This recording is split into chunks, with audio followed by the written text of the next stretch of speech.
What's up everyone? Bienvenidos. Welcome back to another video. And today we're talking about one of Colombia's most famous artists, Fernando Botero.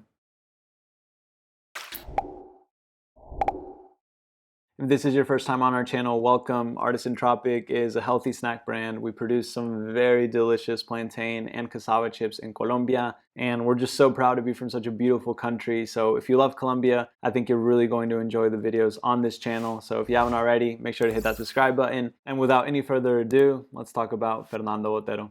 Fernando Botero was born in 1932 in Medellín, Colombia, and he actually attended a matador or bullfighting school before chasing a career in art. It is pretty evident if you start seeing more of Fernando Botero's works that he had a fascination for bullfighting, but I actually had no clue that he had practiced himself. Botero's paintings were first exhibited in 1948 when he was only 16 years old, and it would only take another 2 years before his first one-man show in Colombia's capital city of Bogotá.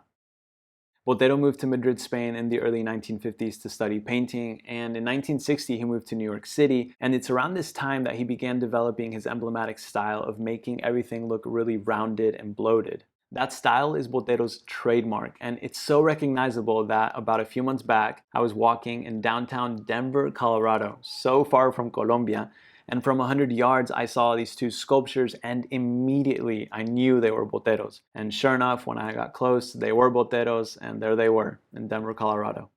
One of Botero's most famous paintings is La Familia Presidencial, or the Presidential Family, which he finished in 1967. It is believed that he is depicting the Colombian president with his family and other authority figures in Colombia. You can see there's a general and a bishop. Many people believe it is a critique on Colombian society, even though Botero's true motive remains unknown. But many of his paintings are focused on political and cultural topics. I think that's so interesting because even his paintings and his passion for bullfighting depict a very controversial issue in Colombia. There's many people who believe bullfighting should be completely banned, and there's many people who believe it should continue, so it's safe to say Fernando Botero wasn't afraid to speak through his art.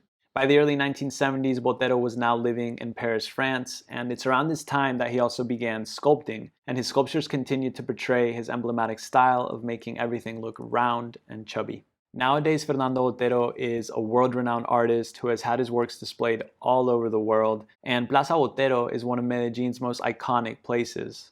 There you can see many of the sculptures that Fernando Botero donated to the city of Medellin, and you can also see a large part of his art collection in Museo de Antioquia, which is right beside Plaza Botero.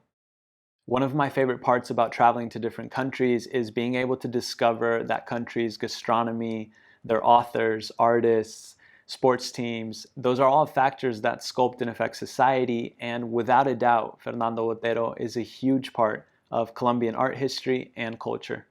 Obviously, this year has been very different with everything that's been going on, and traveling is very complicated, but hopefully things will keep improving and we'll be able to travel again soon. I know from our end, we're just really excited to keep showing you awesome things from Colombia. I think if you're ever in Medellin, going to Plaza Botero is a must, and going to Museo Antioquia, the museum, is actually a really cool experience. I highly recommend it. And thanks for watching. I really do hope you enjoyed the video, and I'll see you guys next Friday. Nos vemos el próximo viernes. Peace.